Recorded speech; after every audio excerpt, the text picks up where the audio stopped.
한울초등학교에서 일하고 있는 송재익입니다.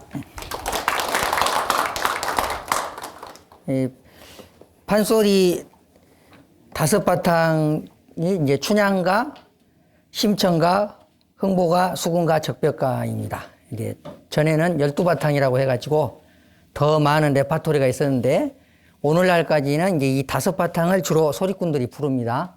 근데 이 5바탕 사설 노랫말 속에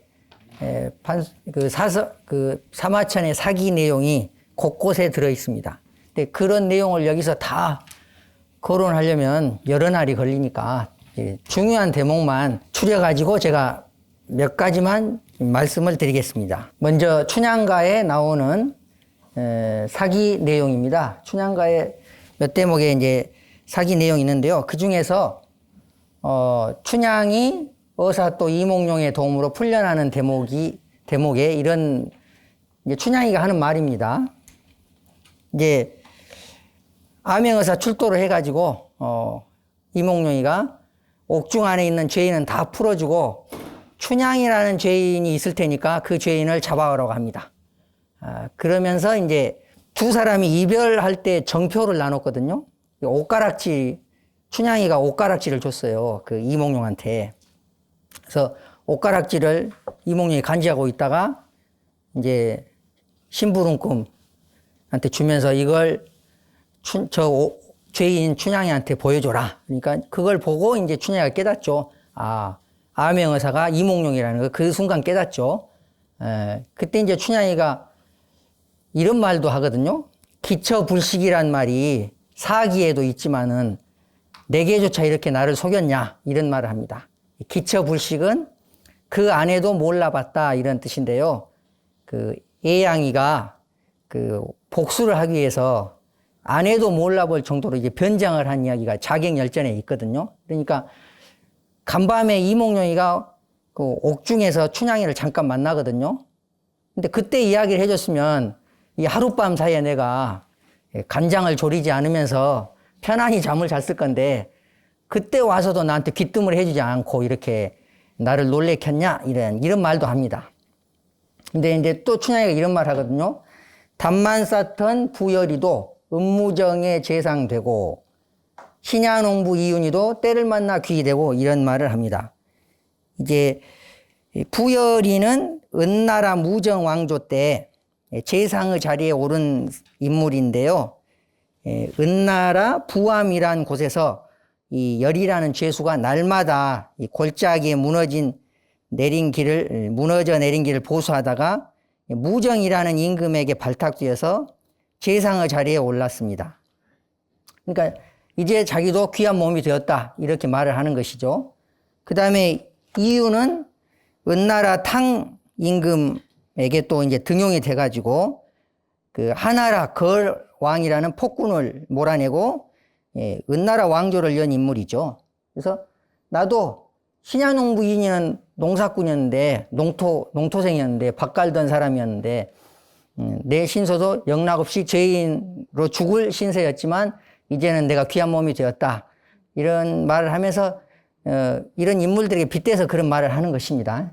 그리고 이제 내가 죽을 목숨인데 살아났다는 표현을 홍문현 높은 잔치 항장은 알렌 가래 살기도 등등터니 번쾌 한 걸음에 죽을 목숨 살려내니 즐겁기 날 같으랴 이런 말을 합니다.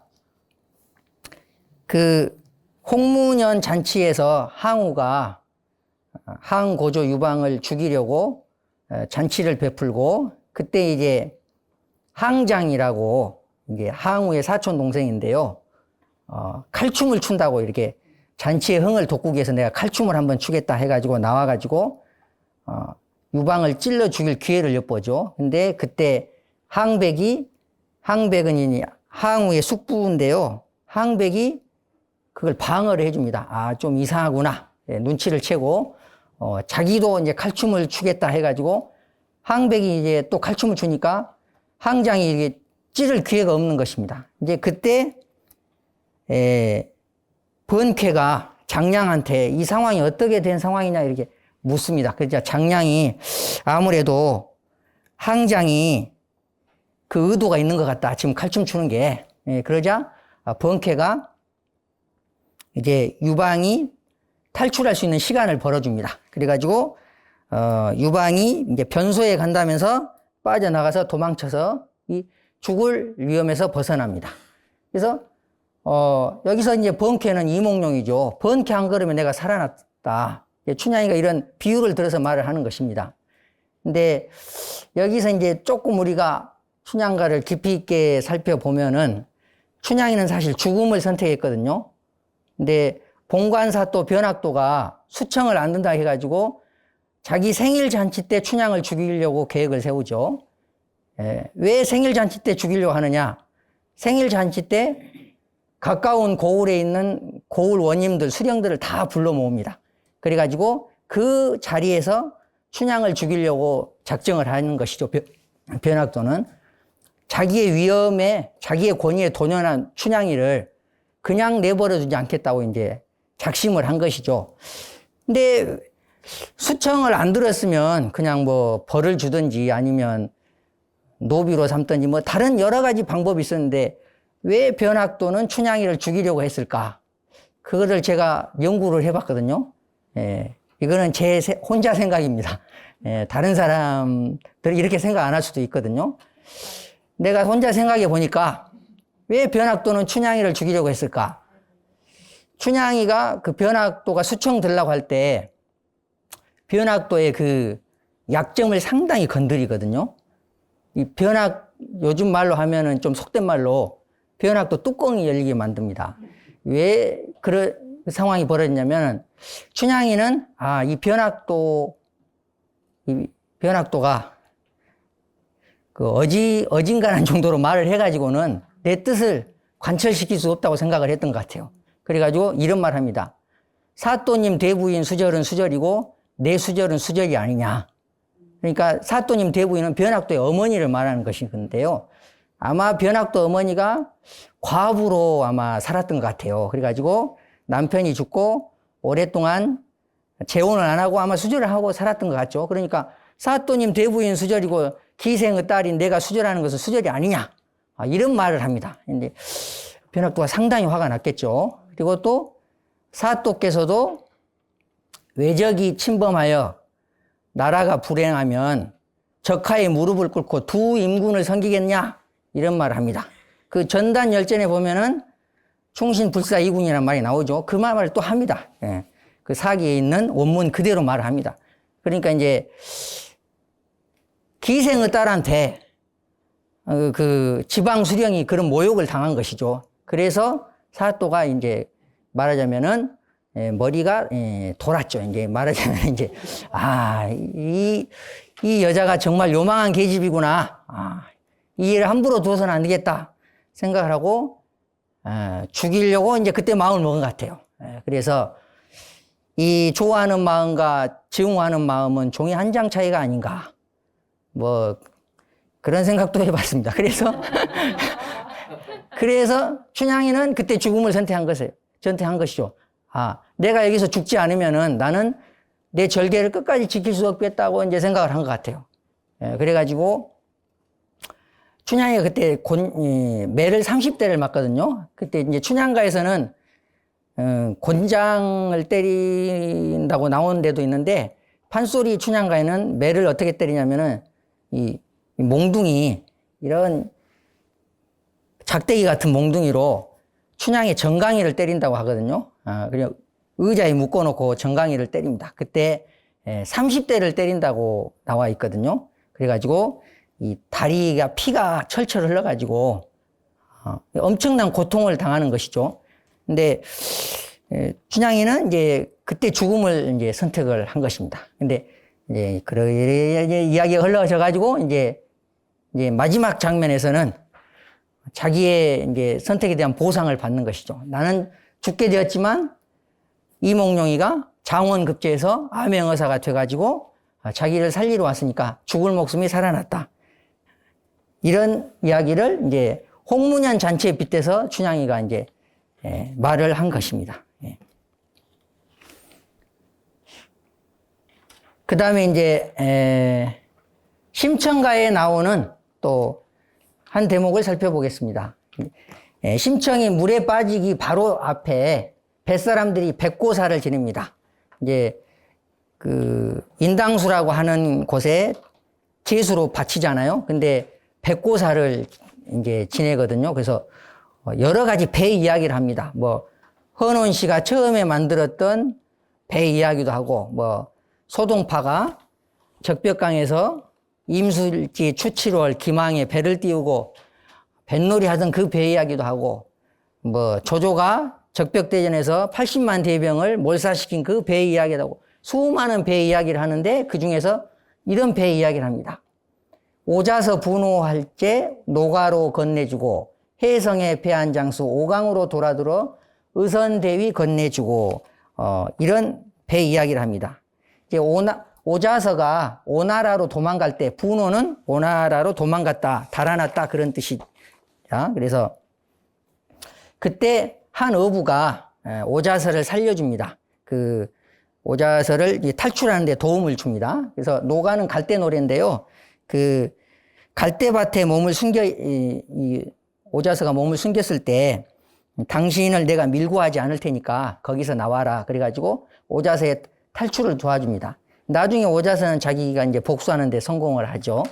그 다음에 여기서 해성은 해야 싸움을 말합니다. 그래서 초나라 항우는 한나라 유방과 한 8년 동안 초안 전쟁을 하지 않습니까? 근데 8년 동안 거의 항우가 우세를 합니다. 모든 전쟁에 거의 우세한 그런 싸움을 했는데, 한 번, 이게 해야 싸움에서 한 번 져가지고 결국 천하를 한나라 유방에게 내주죠. 근데 그때 오강이라는 강가에 있는 정장, 요즘 말로 하면 이제 마을의 이장 정도 되는데요. 그 정장이 항우에게 제안을 합니다. 이 강동으로 건너가면 뒷날을 도모하자. 거기 가서 강동의 왕이 돼가지고 다시 사람들을 모으고 해서 뒷날을 도모하자고 이제 제안을 합니다. 그때 이제 항우가 나는 장렬하게 죽겠다. 죽음을 이제 선택을 하는 것이죠.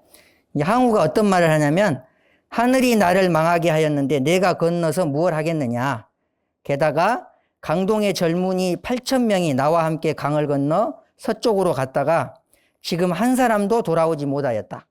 어쩌다 강동의 부영들이 불쌍히 여겨 나를 왕으로 삼는다 한들 내가 무슨 면목으로 그들을 대하겠는가. 나는 여기서 그냥 사나이답게 죽겠다. 뭐 이런 마음으로 결국 칼로 자기 목을 쳐서 자결을 합니다. 이때 의선대위란 말은 배대르자, 배선자, 기다릴 대자, 말할 위자거든요. 그러니까 오강의 정장이 배를 대며 기다리며 이르기를, 이런 뜻이거든요. 근데 이제 배를 대고 기다리며 이르기를 이제 강동으로 건너가서 뒷날을 도모하자, 이제 그런 말을 하는 것이죠. 근데 이제 소리꾼들이 소리를 하다 보니까 이 사기 원문에 의선되이란 말이 그대로 나오는데 이걸 잘 모르니까, 양반들은 이제 글 공부한 사람들은 알지만 소리꾼들은 이런 말을 모르니까 의선대지 뭐 이렇게 부른 사람도 있고, 이선대지 써이자를 써가지고 이렇게 부른 사람도 있고, 그래서 좀 와전이 됐어요. 그래서 지금 의선대위라고 부른 사람은 한 명도 없습니다. 근데 그것을 저도 잘 몰랐는데 백금열 선생님이라고 광주에서 한문 선생님 하시는 분이 있거든요. 그래서 의선대지, 이선대지 자꾸 이것이 이상해가지고 사기를 뒤적거리다 보니까 의선대위라는 말을 찾아가지고 여기는 이렇게 고쳐 불러야겠다, 이런 말씀을 해주시더라고요. 그래서 이런 배 이야기가 이제 나옵니다. 심청이 물에 빠지기 전에. 심청가의 한 대목을 봤고요. 그 다음에 흥보가의 한 대목을 보겠습니다.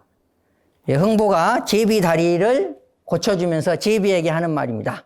제비가 처마 끝에서 떨어져가지고 다리가 부러졌죠. 그때 명태 껍질 얻고 당사실 얻어서 부러진 다리를 칭칭 동여가지고 제비 집에 다시 넣어주면서 흥보가 제비한테 하는 말입니다. 고자의 손빈이는 양족이 없었으되 잿나라 들어가 대장이 되고. 근데 제나라 하지 않고 잿나라라고 하는 이유가 있는데요. 이제 모르는 사람들은 저 소리꾼들 무식해가지고 잿나라 한다고 또 오나라를 온나라로 부르는 소리꾼도 있어요. 이 사이시옷을 받쳐졌거든요. 근데 이게 우리 옛 말법입니다. 우리 옛날 문법에는 합성명사 사이에 사이시옷이 들어가고 이 관형격 조사 역할을 했어요. 이 시옷이. 그래서 옛날에는 제나라 하지 않고 잿나라, 오나라 하지 않고 온나라 이런 말들을 썼어요. 우리 이 조상들이. 그래서 이렇게 소리꾼들도 잿나라 이렇게 부릅니다. 우리 선생님은 이렇게 부르는데 지금은 제나라로 막 바꿔서 불러요. 근데 그건 이제 잠깐 여담이었고요. 그래서 여기에 이제 고자는 옛날에 하는 상투적인 표현입니다. 손빈이는 두 다리가 없었지만 제나라에 들어가서 대장이 되었다. 이게 손빈의 고사를 인용한 것이죠. 여기 빈자가 그 정강이뼈를 잘라내는 형벌 빈자거든요. 빈자의 훈이 그래요. 정강이뼈 잘라내는 형벌 빈자예요. 그러니까 손빈은 그 방연의 모함으로 그 정강이뼈를 잘라내고 여기 먹을 자로 이렇게 자자형이라고 하죠. 바늘에 먹을 묻혀가지고 여기다가 먹을 자를 떠내는 형벌을 받습니다. 그래가지고 두 다리가 잘려가지고 안진뱅이 신세가 되죠. 그런데 다행히도 그 손빈이 이제 비범한 인물임을 안 어떤 사람이 그 수레에 실어가지고 그 제나라로 데려갑니다. 그래가지고 거기서 이제 손빈이 군대의 스승, 군사 역할을 맡게 되거든요. 근데 이때 위나라 방연의 침략을 받은 한나라가 제나라에 도움을 요청하게 되고요. 제나라 위왕이 손빈을 시켜가지고 한나라를 구하게 합니다. 그래서 손빈이 마릉에서 복병해가지고 방연의 군대를 크게 쳐부수고 방연은 스스로 목숨을 끊죠. 결국 자기 원수를 복수에 성공합니다. 손빈은. 그래서 손빈이도 두 다리가 없어서 아주 슬픈 아주 처량한 신세가 됐지만 나중에 다시 자기 원수도 갖고 복수에 성공해가지고 다시 귀한 몸이 되었다. 그러니까 너도 지금 다리가 부러졌지만 너무 원통히 생각하지 마라. 흥부가 제비한테 그런 말을 하는 것입니다. 제비가 이 말을 알아들었겠죠. 알아들었으니까 보온표 박씨를 물고 왔겠죠. 네. 그 다음에 또 이런 말 합니다. 초안적 한신이는 일지수가 없었으되 대장단 높이 앉아 일군 개경을 하였으니 한신이는 원래 항우 밑에 있었는데 항우가 자기를 높게 안 쓰니까 이제 다시 유방한테 가죠. 근데 유방도 자기를 기위 안 쓰는 것입니다. 유방이 보니까 별로 비범한 인물인 거 아닌 것 같다. 그래가지고 치속도이라고 하는 아주 말단 벼슬만 주고 크게 쓰지 않으니까 한신이가 그냥 도망가 버립니다. 중간에. 근데 소아가 한신이가 떠나면 안 된다. 그래서 소아는 어떤 생각을 갖고 있었냐면은 이 천하를 통일하려면 한신 같은 사람이 꼭 있어야 된다. 그런 생각을 해가지고 한신을 또 쫓아갑니다. 소아가. 근데 너무 상황이 급박해서 한나라 유방한테 그럼 알릴 힘도 없이 갑니다. 이때 이제 누가 와서 보고를 하죠. 승상소아가 도망쳤다고. 그때 한나라 유방이 내가 좌우수 왼팔과 오른팔 두 팔을 모두 잃은 것처럼 굉장히 낙심했다 이런 말이 나거든요. 사기 원문에 어떤 말이 있냐면은 상대노 여실 좌우수 이런 말이 나옵니다. 그래서 마치 두 손을 잃은 것처럼 낙심했다 이런 뜻이거든요. 여기서 이제 여좌우수라는 사자성어가 있기도 하거든요. 여좌우수. 그러니까 가장 믿을 수 있는 조력자를 뜻하는 사자성어라고 합니다. 그래서 이 대목을 조금 변형을 시킨 것이거든요. 한나라 유방이 두 팔을 잃은 것처럼 낙심했다를 한신이가 한 손이 없었지만 대장단에 높이 올랐다. 조금 이제 사기 원문을 좀 변형을 해서 이렇게 사설을 꾸민 것입니다. 일군 개경을 하였으니 일군 개경이라는 말은 모든 모두 놀랐다 그런 뜻이거든요. 근데 유방이 이제 소아의 말을 듣고 이제 한신을 대장단으로 이제 대장군으로 임명하기로 이제 계획을 세우고 그 목욕제기도 하고 단을 만들어서 애우를 갖추어서 한신을 대장군으로 임명을 하거든요. 그때 이제 모든 장수들이 자기가 대장군이 될 줄 알고 기대에 부풀어 있었는데 말단인 한신이 대장군이 돼가지고 다 놀라게 되죠. 그래서 일군이 개경을 했다. 모든 장군과 군사들이 깜짝 놀랐다. 이런 뜻이거든요. 그래서 한신이도 한 팔이 없었지만 일군 개경, 대장단 높이 올라서 일군 개경했지 않느냐. 너도 다리가 부러졌지만 너무 실망하지 말아라. 이제 흥부가 제비한테 이런 말을 하는 것이죠.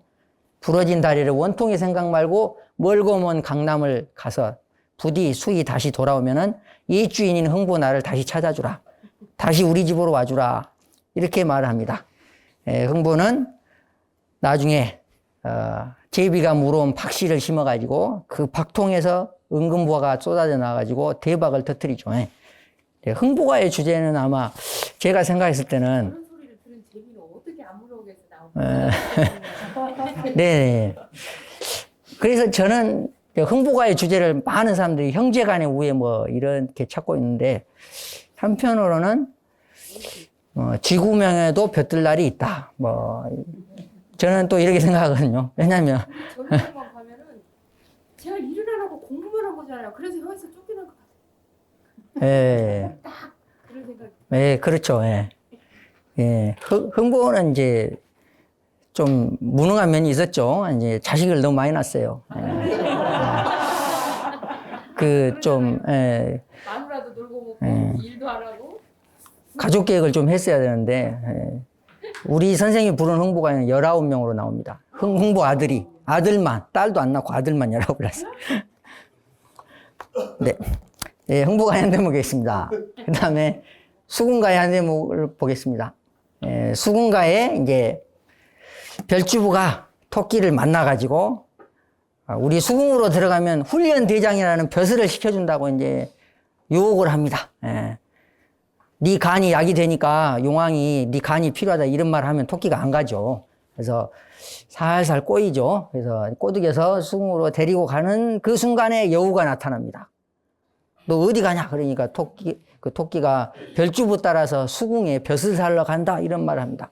그때 여우가 토끼를 말리면서 하는 말입니다. 옛일을 모르느냐? 삼녀대부 구런이는 어복 중에 고온됐다. 삼녀대부 구런이는 물고기 뱃속에 장사 지냈다. 너도 수궁에 가면 물고기 밥이 될 것이다. 가지 마라. 거기는 죽을 때다. 이런 말을 하는 것이죠. 장사태부 가희도 양자강에 빠져 죽었다.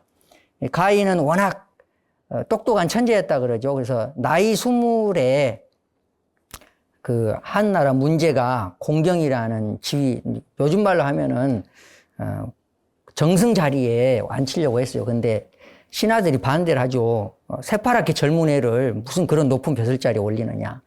그래서 이제 많은 사람들의 시기와 모함을 받아가지고 결국 장사태부라는 그런 이제 벼슬자리를 받아서 이제 쫓겨나고 그러다가 33살에 요조를 합니다. 가희는 엄청난 천재였는데 세상이 자기를 알아두지 못한 것이죠.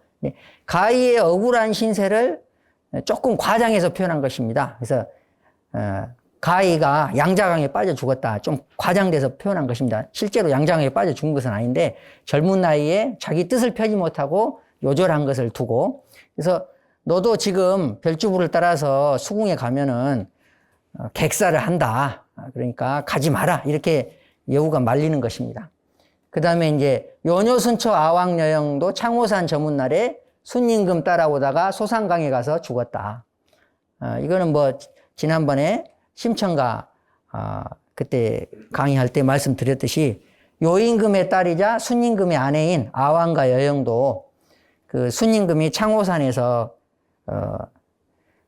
돌아가시니까 거기까지 가가지고 결국 소산강에서 빠져 죽잖아요. 그래서 결국 순임금을 따라 죽습니다. 그래서 너도 이제 물에 빠져 죽게 된다. 뭐 이런 말이죠. 그래서 가지 마라.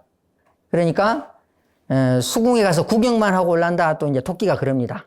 설마 죽을 리가 있겠냐? 뭐 이런 식으로. 그러자 여우가 하는 말이 고집하다 망신된 일을 네 어찌 모르느냐 하면서 또 이런 이야기를 합니다. 이제 앞에는 물에 빠져 죽은 사람들 이야기를 하다가 뒤에는 고집하다가 패가 망신한 사람들 이야기를 해주는 겁니다. 여우가 사기를 열심히 읽었는가 어쨌는가는 몰라도 이런 말 합니다. 상주의 모습 고집 비가는 말을 아니 듣고 목야분사하였다.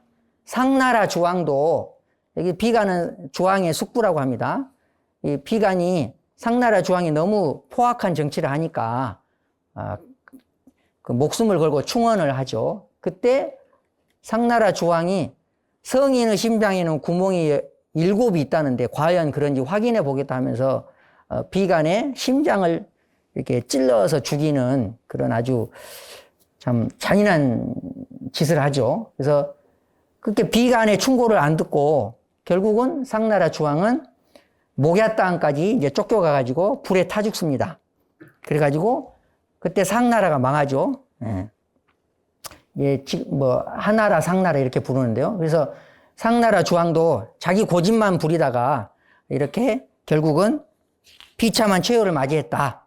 그러니까 토끼 너도 별주부에게 속아가지고 지금 수군 가면은 죽게 된다. 뭐 이런 말이겠죠. 그 다음에 진나라 시왕고집 부소의 말을 아니 듣고 궁심소욕 15년에 이세만국 허여 있고 이제 여기서 이제 진시황과 부소에 관련된 또 고사를 인용해서 여우가 토끼를 말리는 것입니다. 궁심소욕은 이제 온 힘을 다해서 욕심을 부리다 이런 뜻인데요. 진시황제는 자기가 황제 1세라고 칭하고 내 다음 때부터는 2세, 3세, 100세, 1000세까지 해가지고 이 황제 국가인 천하를 처음으로 통일한 사람이잖아요. 그러니까 아주 100세, 1000세까지 오랫동안 이 나라가 이렇게 계속 번창하고 이어지기를 바랬죠. 그런데 참 어떻게 보면은 참 아이러니한 일인데 15년 만에 이 천하를 통일한 진나라가 망합니다. 그렇게 강대국이었던 진나라가 너무 빨리 망한 것이죠. 예. 근데 2세 망국, 15년 만에 2세 망국, 2세 때 망했다 이 말입니다. 근데 이때 부소의 말을 안 들었기 때문에 진시황이 부소의 말을 안 듣고 자기 고집만 부렸기 때문에 나라가 15년 만에 망했다 이런 이제 고사를 인용하는 것이죠. 그 사구평대에서 객사를 합니다. 이 진시황이 뭐 기록에 보면은 51살 때 죽었다는 말도 있고 하는데요. 뭐 불로초 불사약을만 구해가지고 무병장수하려고 이제 욕심을 부렸지만 51살에 죽었으니까 뭐 오래 산 것도 아니죠. 온갖 그냥 여러 가지 방법을 써봤지만 이때 승상 이사하고 환관 조고 그다음에 태자 호해 이 세 사람이 이제 모의를 해가지고 가짜 조서를 만들죠. 그래가지고 맏아들 부소는 불효하다는 이유를 들어 자결하게 이제 조서를 꾸밉니다. 그리고 이 세 사람이 이제 진시황의 시신을 그냥 소금을 뿌려가지고 이제 그걸 싣고 가지 않습니까? 그런데 나중에 이제 2세 왕제인 호해도 조고가 또 반란을 일으키니까 그 반란군이 두려워서 자결하게 되고 또 이제 부소의 아들인 자영이라고 있어요. 그 사람을 또 왕으로 잠깐 세웠는데 또 46일 만에 한나라 유방하게 항복을 합니다. 그리고 그 자영도 나중에 초나라 항우가 죽여버립니다. 그래서 이 진나라는 진시황이 황제 칭호를 쓴 지 15년 만에 나라가 망하게 됩니다. 그러니까 부소가 시황제가 그 유학자들을 땅에 파묻거든요. 그 유가를 없애고 이제 법가로 이제 나라를 통치하기 위해서 그때 이제 부소가 충고를 하죠. 진시황한테 지금 천하가 아주 안정된 게 아니다. 그렇게 많은 지식인들을 인심을 사지 못해가지고 그 사람들한 반기를 사게 되면 안 된다. 이건 잘못된 일이다 하면서 진시황의 잘못을 이렇게 이야기하면서 그런 일을 하시면 안 된다. 이 맞아들인 부소가 이렇게 충고를 하는데 진시황은 듣기 싫다면서 화를 내가지고 북쪽 변방으로 내쫓아버리죠. 만약에 진시황이 부소의 말을 들었다면은 이런 패가 망신을 안 했을 것이다. 이제 여우가 그런 말을 하는 것이죠. 그러니까 토끼 너도 지금 별주부 자라에 꼬임에 넘어가가지고 좀 수궁에 들어가면 너는 죽게 된다. 이제 그런 뜻이죠. 그 다음에 이제 또 이런 이야기도 합니다. 한나라 한신이도 괴철의 말을 아니 듣고 삼족을 멸했다. 괴철은 사기에는 괴통으로 나옵니다. 근데 괴철이 이름이었다 그래요. 근데 한나라 무제 이름이 유철이거든요. 유철. 이게 황제하고 이름이 똑같죠. 철. 근데 황제 이름하고 자기 이름이 똑같으면 그 피휘라고 해가지고 이름에 쓸 수가 없거든요. 그래서 괴철을 괴통으로 아마 이름을 고친 것 같아요. 그래서 이제 사기는 괴통으로 나오는데 그 이제 한신이한테 괴철이 정족 3분이라는 말 하거든요. 이 솥 중에서 발이 3개인 솥이 있어요. 그래서 이 발이 3개인 솥은 예, 하나가 삐걱거리면 이게 제대로 서지 못하잖아요. 그러니까 지금 형세를 보니까 초나라 항우하고 한나라 유방하고 그 다음에 그때 이제 회우무였어요. 한신은. 회우무, 한신 이 세 사람이 지금 세력이 동등하다. 그러니까 천하를 3분해가지고 정족이라는 그 솥발처럼 세 사람이 나란히 이 천하를 3개로 나눠 가지면은 이제 나중에 이제 다시 천하를 한신 네가 통일할 수도 있다. 뭐 이런 말을 합니다. 괴철이. 그런데 한신은 유방을 함부로 배반하기가 힘들다 하면서 조금 망설이죠. 그런데 이제 이런저런 일이 생기고 한신이 부리고 있던 사람이 죄를 지어가지고 한신한테 죽임을 당할 그런 순간이 왔는데 그 사람의 동생이 이제 여우는 여태우가 나중에 여태우인데요. 유방의 부인이죠. 유방의 부인한테 가가지고 한신이 지금 모반할 기미를 보이고 있다. 이렇게 밀고를 합니다. 그러자 여우가 승상소화를 시켜가지고 한신을 잡아오게 해가지고 죽여버립니다. 그때 이제 한신이 죽으면서 하는 말이 있죠. 내가 괴철의 말을 들었어야 하는데 그 사람의 말을 안 듣고 아녀자의 손에 내가 죽는 것이 억울하다 하면서 죽습니다. 그리고 삼족을 멸합니다. 한신의 삼족을 멸해버립니다.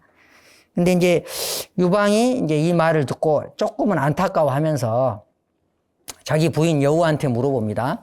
한신이 죽으면서 무슨 말을 했느냐? 그랬더니 여우가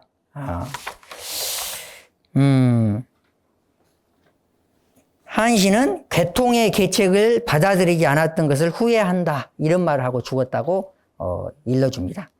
그래서 이제 그런 이야기를 또 하는 것이죠. 그러니까 한신이도 괴철의 말을 안 들어서 결국 패강망신했다.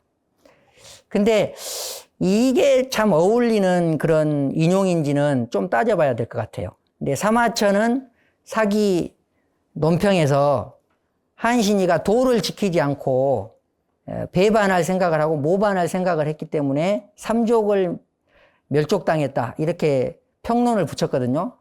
사기를 쓴 사마천은 한신이 처신을 잘못했다. 이렇게 논평을 붙였어요. 그러니까 괴철의 말을 안 들어서 패가 망신한 것인가? 이거는 이제 조금 따져봐야 될 것 같고요. 근데 이제 이 인용이 정말 어울리는 인용인지는 또 이제 생각을 해봐야 될 것 같습니다. 이렇게 그 고전을 인용할 때 딱딱 들어맞는 인용도 있지만 조금 억지스러운 인용도 있거든요. 그걸 한번 생각해 봤으면 좋겠고요. 그 다음에 이제 칼 잘 쓰는 위인형가, 역수 한 푼 슬픈 노래 장사 읽어 제모 닫고. 이것은 이제 자객열전에 나오는 형가 이야기인데요. 형가가 진시황, 그때는 황제가 되기 전이죠. 예, 그때는 진나라 왕 정이죠. 영정. 이 진왕정을 암살하려고 역수를 건넵니다. 그때 형가는 자기가 죽을 것을 알고 있었죠. 왜냐면은 암살에 성공하기도 어렵지만 암살한다고 해도 자기는 살아남지 못하죠. 왜냐면은 거기 모여있던 사람들한테 자기는 죽임을 당하니까. 그러니까 자기는 죽을 것을 알고 있었는데 역수를 건넙니다. 그때 역수가를 부르죠. 그 역수가에 보면은 이제 장사일거라는 이제 구절이 나오거든요. 이 장사는 한 번 가서 불부한 다시 돌아오지 못한다 이런 노래를 부르면서 진나라 왕 이제 나중에 진시황이 될 그 사람을 암살하려고 떠납니다. 근데 실패하고 결국은 거기서 이제 죽임을 당하죠. 그러니까 토끼 너도 별주부를 따라서 수궁을 가면은 다시 무트로 육지로 못 돌아온다. 형가가 역수를 한 번 건넸지만 다시 못 돌아온 것처럼 너도 여기를 떠나서 수궁으로 들어가면 다시는 육지로 돌아오지 못한다. 이것을 이제 비유적으로 이르는 말이죠. 그 다음에 천추오는 초해양도 진무관에 한 번 가서 다시 오지 못했다. 그 초나라 회왕의 고사를 또 인용한 것이죠. 초나라 회왕은 진나라 소왕한테 속아가지고 무관에 잡혀가지고 갇힌 몸이 되어서 살아 돌아오지 못하고 나중에 시신이 되어서 돌아옵니다. 그래서 이제 토끼 너도 수궁에 가면 시신이 되어서 돌아올 것이다. 뭐 이런 말이겠죠. 그래서 이렇게 여우가 만류를 합니다. 그러면 토끼는 여우가 하는 말을 듣고 마음을 돌렸을까요? 갔어요. 네. 처음에는 마음을 돌렸습니다. 그래가지고 별주부한테 평안히 가시오. 나 다시는 안 갈라요 하면서 마음을 돌려서 다시 돌아섰습니다. 근데 그때 이제 별주부가 또 꾀를 내는 것이죠.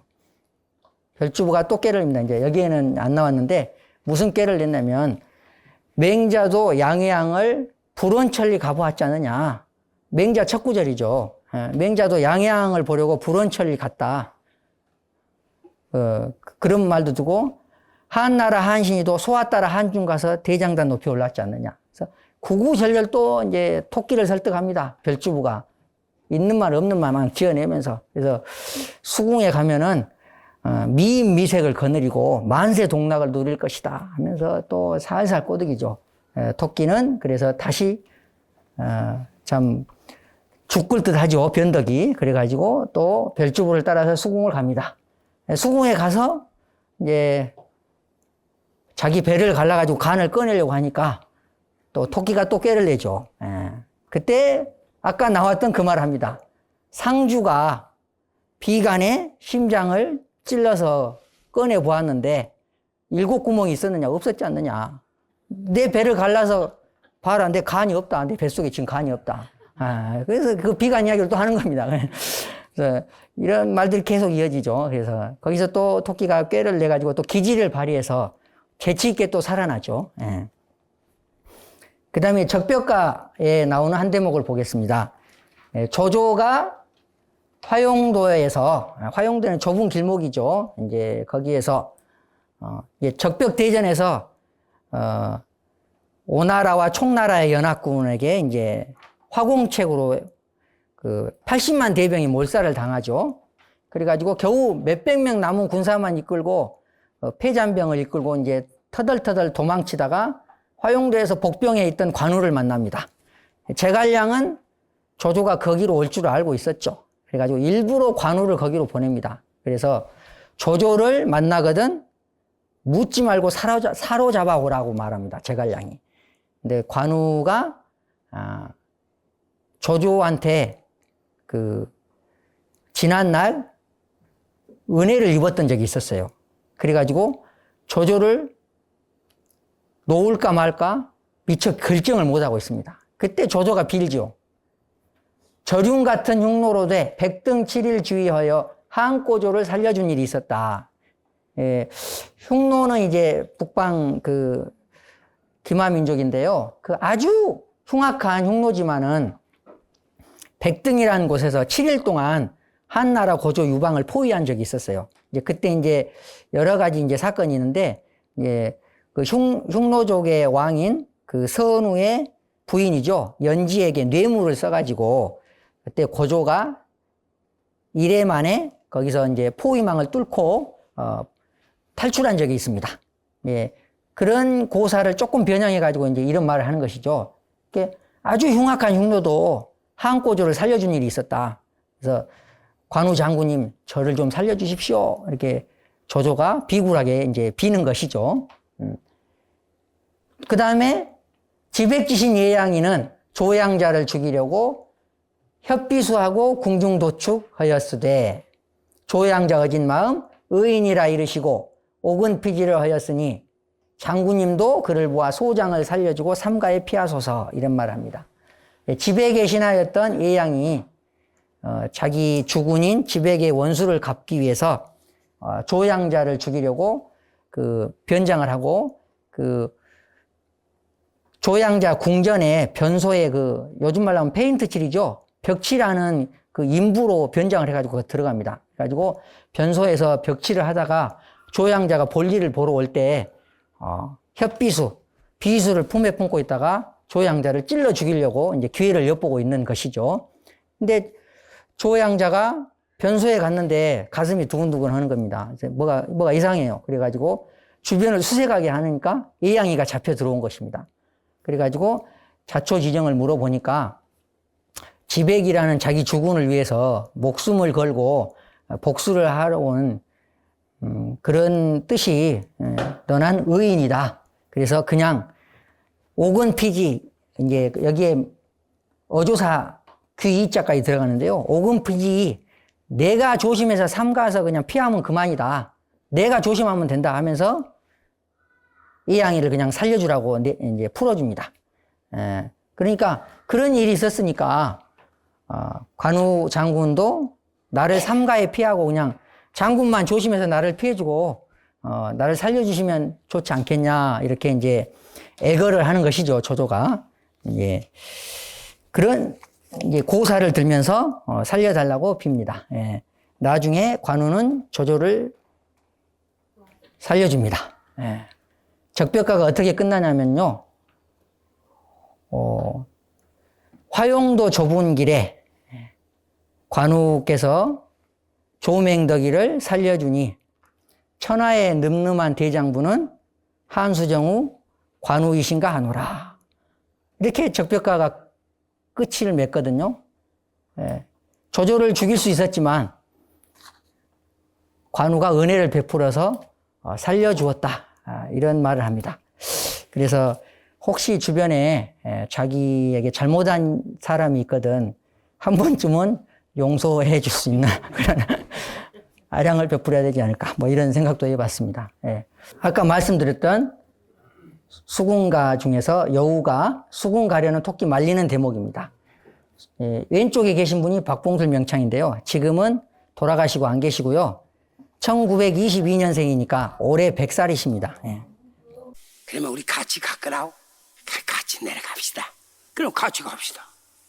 자리에는 앞에서 앙금앙금 백기는 뒤에서 깡짱깡짱 을로해변을 내려갈지 건넌 산 바우 틈에 여우란 놈이 앉으며 여봐라 토끼야 뭐야 너 어디 가느냐 나 수군 간다 수국은 어디로 가느냐 훈련대장 살로 간다 아따 자식 실없는 놈아 자리에 놈이 말을 듣고 망망창예를 가려느냐 옛일을 모르느냐 삼여 대북으로 니도 어복 중에 곤되고 장사 대북가이도 양자강해가 빠져 죽고 요녀 순처 황여영 장호산 처문나르고 순임궁 따라오다 소산강해가 죽었으니 가지 마라. 그래도 나는 수군 가서 규정만 하고 올란다.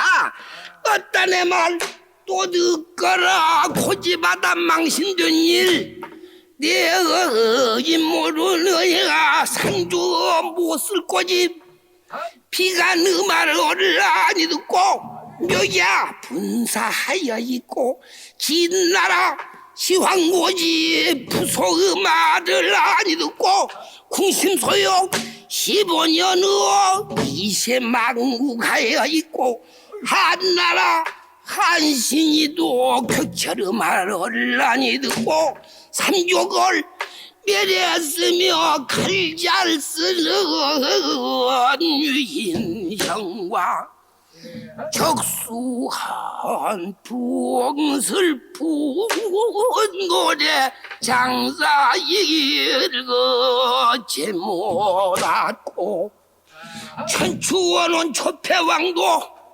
진무관에 한 번 가서 다시 오지 못했으니 가지 마라.